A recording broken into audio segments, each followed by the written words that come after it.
नमस्कार। आज हम पढ़ते हैं भाषा के बारे में। भाषा यह भाष धातु से बना है। भाषा शब्द संस्कृत की भाष धातु से बना है। इसका अर्थ है बोलना, अर्थात भाषा वह है जिसे बोला जाए।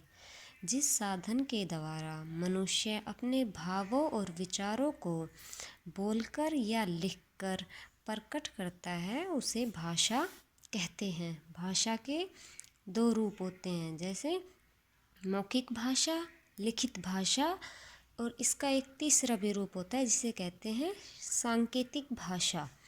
मौखिक भाषा, जिस भाषा को हम बोलकर प्रकट करते हैं उसे मौखिक भाषा कहते हैं।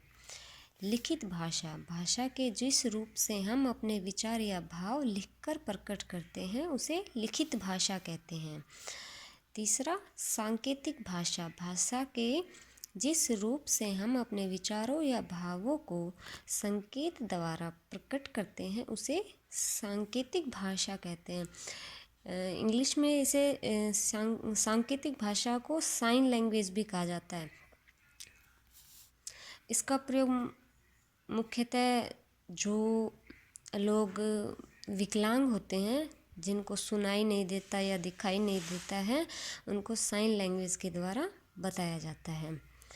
भाषा के 4 कौशल होते हैं: सुनना, लिखना, बोलना, पढ़ना। सुनना, हम कोई बात सुनते हैं, जैसे हम रेडियो सुनते हैं, गाने सुनते हैं, समाचार सुनते हैं। लिखना, जब हम लिखते हैं, जैसे जब हमें स्कूल का होमवर्क मिलता है तो हम उस चीज़ को अपनी नोटबुक में लिखते हैं। बोलना, जब हम बोलते हैं, जब हम अपनी बात किसी को कुछ कहते हैं तो बोलना होता है। पढ़ना, जैसे अखबार पढ़ना, बुक्स पढ़ना इत्यादि।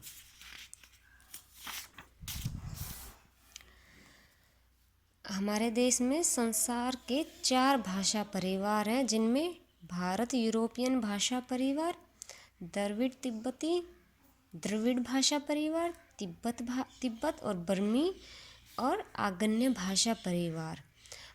इनकी अनेक भाषाएं बोली जाती हैं, जिस कारण भारत को बहुभाषी देश कहते हैं। हिंदी भाषा की लिपि का नाम देवनागरी है। देवनागरी लिपि का विकास ब्राह्मी लिपि से हुआ है। अब आप पूछेंगे कि लिपि क्या है। लिपि भाषा की मूल ध्वनियों को लिखकर प्रकट करने के उद्देश्य से जो विशेष चिन्ह निश्चित किए जाते हैं उन्हें लिपि कहते हैं, जैसे देवनागरी लिपि, रोमन लिपि, गुरुमुखी लिपि, रूसी लिपि इत्यादि। लिपि केवल मौखिक ध्वनियों का लिखित रूप है। देवनागरी लिपि होती है हिंदी की और संस्कृत की, ठीक है।